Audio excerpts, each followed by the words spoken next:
مشکل پیدا ہو جاتی ہے اور وہاں پہ بے روزگاری جنم لیتی ہے۔ اسی موضوع کے اوپر بات کرنے کے لیے آج ہم نے اپنے پروگرام کے اندر ایک ٹیکنوکریٹ اور پروفیسر ڈاکٹر ہمارے بہت ہی اچھے پہلے بھی یہ مہمان پروگرام کے اندر شامل ہوتے رہے، تو آئیے جناب ڈاکٹر قیصر عباس جعفری صاحب ان سے بات کرتے ہیں اور ان سے بے روزگاری کے حوالے سے پوچھتے ہیں کہ آج کے معاشرے میں یہ جو بے روزگاری پائی جاتی ہے اس کے عوامل کیا ہیں، حکومتوں کا کس حد تک عمل دخل ہے، خود انسان کا کس حد تک عمل دخل ہے اور کس طرح اس کو دور کیا جا سکتا ہے۔ السلام علیکم۔ وعلیکم السلام۔ ڈاکٹر صاحب آپ کو پروگرام نسیم زندگی میں خوش آمدید کہتے ہیں اور آپ کا شکریہ ادا کرتے ہیں کہ آپ نے اپنے قیمتی اوقات میں سے ہمارے پروگرام کے لیے وقت نکالا۔ آج ہم بے روزگاری کے حوالے سے بات کر رہے ہیں، تو آپ کیا سمجھتے ہیں کہ بے روزگاری کا تعلق خود انسان کی ضروریات سے بھی ہے کہ بعض دفعہ انسان کے پاس ایک اچھی جاب نہیں ہوتی لیکن ایک مناسب جاب ہوتی ہے، لیکن پھر بھی وہ یہ سمجھتا ہے کہ میرے حالات ٹھیک نہیں ہیں، اور جب اس سے روزگار کے بارے میں پوچھا جائے تو کہتے ہیں میرے پاس اچھا روزگار نہیں ہے۔ تو آپ کیا سمجھتے ہیں کہ بے روزگاری کی جو انسان کی ذات کے ساتھ وجوہات منسلک ہیں وہ کیا کیا ہیں اور کس طرح آپ اس کو بیان کریں گے؟ اعوذ باللہ من الشیطان الرجیم، بسم اللہ الرحمن الرحیم، الحمدللہ رب العالمین وصلی اللہ علی محمد وآلہ الطاہرین۔ سلام عرض کرتا ہوں حسن بھائی آپ کی خدمت میں اور آپ کی پوری ٹیم کی خدمت میں اور اپنے ناظرین کی خدمت میں۔ نہایت ہی اہم موضوع ہے کہ جس کو آپ نے اس پروگرام کے لیے انتخاب فرمایا ہے، تو واقعاً ایسے موضوعات پہ بات ہونی چاہیے تاکہ کچھ نہ کچھ ان کا ہماری سوسائٹی کو، معاشرے کو اور ملک اور ملت کو فائدہ پہنچے۔ ویسے تو آپ کے سارے ہی موضوعات اچھے ہوتے ہیں، لیکن آج کا موضوع میرے حوالے سے میرے خیال میں بہت ہی انٹرسٹڈ ہے، کیونکہ یہ ٹاپک ہماری سوسائٹی کے ساتھ تقریباً میکسیمم جوانوں کے ساتھ اور معاشرے کے ساتھ اس کا تعلق ہے کہ اس نے اپنی لپیٹ میں لیا ہوا ہے ہماری سوسائٹی کو۔ دیکھیں، جہاں تک لفظ روزگار یا فارسی زبان میں کہہ سکتے ہیں لفظ کار یا روزگار، یہ تقریباً ہم معنی ہیں۔ تو فارسی میں کہتے ہیں بیکار اور اردو میں کہتے ہیں بے روزگار۔ جہاں تک لفظ بے روزگار کا تعلق ہے، لفظ کار یا لفظ روزگار کا جو تعلق ہے وہ یہ ہے کہ کار پیشے کو کہتے ہیں، شغل کو کہتے ہیں، وظیفہ، فعل، عمل، کوئی ایسی مصروفیت کہ جس کے بدلے میں انسان کو مسلسل اور متواتر کچھ اجرت، کچھ حق کے زحمت، کچھ پاداش ملتی رہے کہ جس سے اس کی زندگی کے جو امور ہیں وہ آسانی کے ساتھ انجام پا سکیں۔ روزگار نارملی متواتر اور مسلسل اور دائمی ہوتا ہے کہ جس سے آدمی کو کم از کم بیکار ہونا یا بے روزگار ہونا، اس وہم اور خدشے سے عموماً جو ہے وہ چھٹکارا ملا ہوتا ہے، اور آدمی ایک مطمئن فضا کے اندر رہ کر اپنے لیے اور اپنے ملک و ملت کے لیے اور اپنے فرائض کی انجام دہی کے لیے جو ہے وہ سٹرگل کرتا ہے۔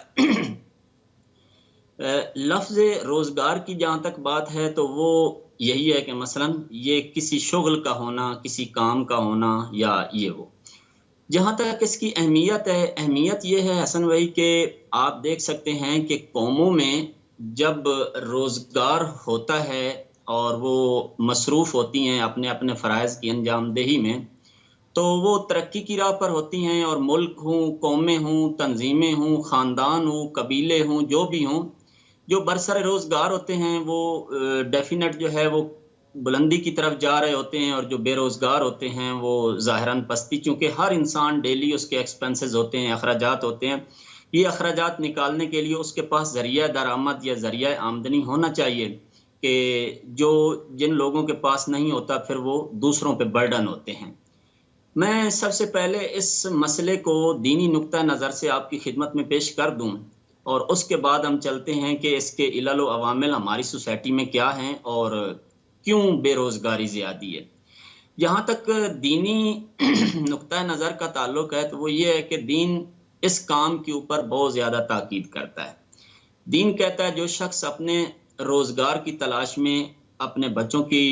روزی روٹی کی تلاش میں یا کام کاج کی تلاش میں گھر سے باہر نکلتا ہے، وہ شخص ایسے ہی ہے جیسے ننگی تلوار لے کر کسی مشرک سے جا کر راہ خدا میں جہاد کر رہا ہو۔ اس سے بڑی فضیلت اور کیا بیان کی جا سکتی ہے؟ حلال کی روزی کمانے کے حوالے سے بات کر رہا ہوں۔ گویا یہ کام بہت زیادہ اہمیت کا حامل ہے۔ اب نارملی ہوتا کیا ہے؟ ہوتا یہ ہے قومیں ہوں یا ملک ہو یا ملک کی جو مثلاً اسٹیبلشمنٹ ہے، جو اس کے سربراہان ہیں، گھر ہیں، وہ بہانہ کیا بناتے ہیں؟ وہ کہتے ہیں جی افراد بڑھ گئے ہیں، تعداد بڑھ گئی، آپ 47 کا پاکستان دیکھ لیجئے، اس وقت ہماری آبادی دیکھ لیجئے، آج 2021 میں دیکھ لیجئے، تو ہم کیسے اتنے روزگار مہیا کریں کہ یعنی ہر بندے کو جو ہے وہ دین کہتا ہے۔ میں نے آغا حسین انصاریان سے کہ جو واقعاً اس وقت عصر حاضر میں بہت بڑا نام ہے علم عرفان میں اور ویسے ہی علماء کے درمیان حسین انصاریان کا، میں نے ان کی ایک سخنرانی میں ان کی زبان سے یہ جملہ سنا کہ پروردگار عالم کسی ذی روح کو یا کسی انسان کو اس وقت تک خلق نہیں کرتا جب تک 20 برابر اس کی ضرورت سے زیادہ اس کا رزق دنیا میں نہ بھیج دے۔ سبحان اللہ۔ یعنی 20 برابر زیادہ وافر رزق پروردگار عالم پہلے بھیجتے ہیں اور اس کے بعد کسی بندے کو دنیا میں خلق کرتے ہیں۔ لہٰذا یہ جو عذر ہے، اچھا اس میں ڈاکٹر صاحب ایک اور نقطہ ذہن میں آتا ہے، یہ جو جب ہم اسلامی تعلیمات کی بات کر رہے ہیں اور رزق کی پھر بات کر رہے ہوں، تو اس میں بھی میں چاہوں گا کہ آپ تھوڑا سا مزید واضح کریں کہ رزق سے مراد جو ہم اللہ تعالیٰ کی طرف سے رزق ہر انسان کو عطا ہوتا ہے یا 20 برابر عطا ہوتا ہے، تو اس رزق سے مراد کیا چیزیں، اس میں صرف یہ کھانے پینے والی چیزیں، مادی چیزیں ہیں، یا اس سے ہٹ کے بھی جو رزق ہے وہ بھی انسان کے لیے بیان ہوا ہے؟ میں عرض کرتا ہوں، ویسے تو حسن بھائی پروردگار عالم نے جو کچھ ہمیں عطا کیا ہے یہ سب کا سب رزق ہے۔ مثلا صحت رزق ہے، جوانی رزق ہے، علم رزق ہے، اولاد رزق ہے، اچھی بیوی رزق ہے، اچھے دوست رزق ہیں، اچھے استاد رزق ہیں، اچھا معاشرہ رزق ہے، اچھا ہمسایہ رزق ہے، یہ سب رزق ہے۔ لیکن عموماً جو ہماری سوسائٹی میں رزق سے مراد لی جاتی ہے وہ یہی دولت اور ثروت اور جائیداد اور مال اور زر و دینار، اور اس کو ہم رزق سمجھتے ہیں نا۔ تو 20 برابر پروردگار عالم جو ہے وہ بندے کی خلقت سے پہلے اس کا رزق دنیا میں بھیج دیتا ہے۔ اب بہت ایسے ہیں کہ جو اس رزق کو اپنی مٹھی میں دبا لیتے ہیں اور لوگوں کو کے مفادات کو اپنی مٹھی میں لے کے ان کو اپنا غلام بنا۔ جیسے آج بھی آپ دیکھ لیں کہ اگر کبھی امریکہ کے اندر گندم زیادہ ہو جاتی ہے تو لاکھوں ٹن گندم امریکہ سمندر میں ڈمپ کر دیتا ہے۔ کیوں؟ اس لیے کہ مارکیٹ ریٹ خراب نہ ہو۔ تو کچھ لوگ ایسے ہیں کہ جو مختلف لوگوں کا رزق اپنی مٹھی میں دبا لیتے ہیں اور پھر ان کے مفادات کو اپنے ہاتھ میں لے کر ان کو اپنا اور ان سے اپنی آقائی اور کبریائی منواتے ہیں، اگرچہ وہ صاف لفظوں میں خدا ہونے کا اعلان نہیں کر رہے ہوتے، لیکن جو ان کا عمل ہوتا ہے وہ اس بات کا عینہ دار ہوتا ہے کہ سوچتے ہیں اس بات کی طرف کہ کیوں اتنی بے روزگاری ہے۔ اس کی کئی وجوہات ہیں۔ ایک بے روزگاری حسن بھائی ارادی ہوتی ہے، ایک غیر ارادی ہوتی ہے۔ ارادی بے روزگاری سے مراد یہ ہے کہ ایک انسان خود چاہتا ہی نہیں کہ وہ کچھ کرے، وہ چاہتا ہے دوسرے کمائیں اور میں کھاؤں۔ تو یہ تو مقصد ہے کہ اس کا علاج جو ہے، اس کا بھی البتہ علاج ہے، ایسا نہیں کہ اس کا علاج نہیں ہے۔ یہ تربیت اور اچھی تربیت اور اسلامی تربیت کی کمی کا یہ اثر ہے کہ کوئی انسان اگر اس طرح سوچتا ہے کہ جب کہ اس کے اعضاء و جوارے سالم ہیں لیکن اس کے باوجود وہ دوسروں کے اوپر اپنا برڈن ڈالتا ہے، دین تو ایسے بندے پہ لعنت کرتا ہے، خدا کی لعنت ہے ایسے بندے پر جو اپنا برڈن دوسروں کے اوپر ڈالتا ہے۔ لیکن بہرحال معاشرے میں بہت سارے لوگ ایسے ہیں کہ جو کہتے ہیں کہ کماؤ گے تم اور کھائیں گے ہم۔ یہ وہ بے روزگار ہیں کہ جو ارادی طور پر نہیں کرنا چاہتے، کچھ بھی نہیں کرنا چاہتے اور چاہتے ہیں کہ دوسرے کمائیں اور ہم کھائیں۔ دوسرے بے روزگار وہ ہیں کہ جو غیر ارادی بے روزگار ہیں، یعنی وہ چاہتے ہیں کہ ہم کچھ کمائیں، ہمیں کوئی ایسا شغل دیا جائے، ایسا کام ہمیں سونپا جائے کہ جس کے نتیجے میں ہماری ارننگ ہو، ہمارے بچوں کے لیے، ہمارے اپنے لیے، گھر کے لیے، ملک و ملت کے لیے۔ تو ایسے لوگوں کے لیے جب آگے مواقع میسر نہیں ہوتے کہ نارملی ہم جابز کے پیچھے جاتے ہیں کہ جیسے ابھی آپ بھی ذکر کر رہے تھے، آگے جابز اتنی نہیں ہوتی، تو ان کے علل و عوامل کیا ہے، کیوں ایسا ہے کہ ایک بندہ کام کرنا چاہتا ہے، اپنی خدمات سوسائٹی کو دینا چاہتا ہے اور ملک اور ملت کی تعمیر اور ترقی میں اپنا کردار اور حصہ ملانا چاہتا ہے، لیکن اس کے پاس کوئی ایسی جگہ نہیں کہ جہاں پہ جا کے وہ اپنی خدمات پیش کر سکے. تو اس کے پیچھے عوامل کار فرما ہے. پہلا عمل خود اپنے خانوادے کا جو ہے، جس خاندان میں اور جس خانوادے میں وہ پیدا ہوا ہے اور جس میں اس کی پرورش ہوئی ہے، ان کا صحیح برنامے ریزی نہ کرنا، صحیح اس کے بارے میں پلاننگ نہ کرنا، صحیح رستے پر نہ لگانا ہے اس جوان کو. یعنی جوان فار ایگزامپل وہی بات کہ وہ ایک استاد بننا چاہتا تھا، انہوں نے چاہا کہ نہیں یہ استاد نہیں بنے، یہ وکیل بنے، یا ہٹ کے یہ سائنسدان بنے یا یہ پائلٹ بنے. بچہ جو ہے مینٹلی طور پر جب ایک چیز کے لیے آمادہ ہی نہیں ہے، تو لہٰذا اس معاملے میں کہا جاتا تھا student should be guided according to their wish, کہ ان کی پہلے مرضی دیکھی جائے کہ وہ کیا کرنا چاہتے ہیں، جس کام میں وہ دلچسپی رکھتے ہیں اس کام میں ان کو وہ کیا جائے. خیر، خانوادے کی صحیح تشخیص نہ دینا، بچے کے بارے میں صحیح فیصلہ نہ کرنا، آگے چل کر بچے کے لیے بھی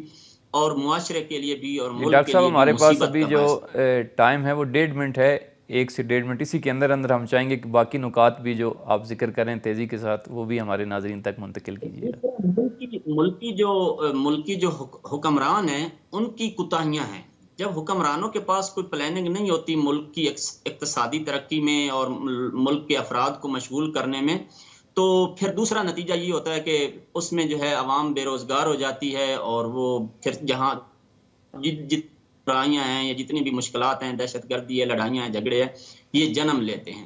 تو اس میں چاہیے کہ گھر والے بھی اچھی پلاننگ کریں اور ملک کے جو حکمران ہیں وہ بھی اپنے ملک سے وفاداری کا ثبوت دیں اور وہ بھی اچھی پلاننگ کریں. اور اس اچھی پلاننگ کے نتیجے میں جو ڈگریاں تھما دینے والی بات ہے، آج کل بہت ساری یونیورسٹیز اور کالجز یہ دیکھے بغیر کہ یہ ڈگری لے کے بندہ جائے گا کدھر، اس کے ہاتھ میں ایک بڑی سی ڈگری تھما دی ہے. اب وہ بندہ بیٹھا ہے کہ میں پی ایچ ڈی ہوں، میں ایم فل ہوں، مجھے میرے کیریئر کے مطابق، میری ایجوکیشن کے مطابق. بھائی ایسا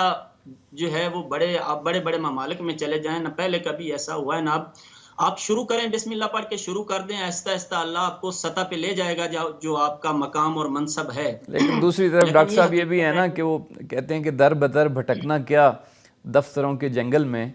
در بدر بھٹکنا کیا دفتروں کے جنگل میں،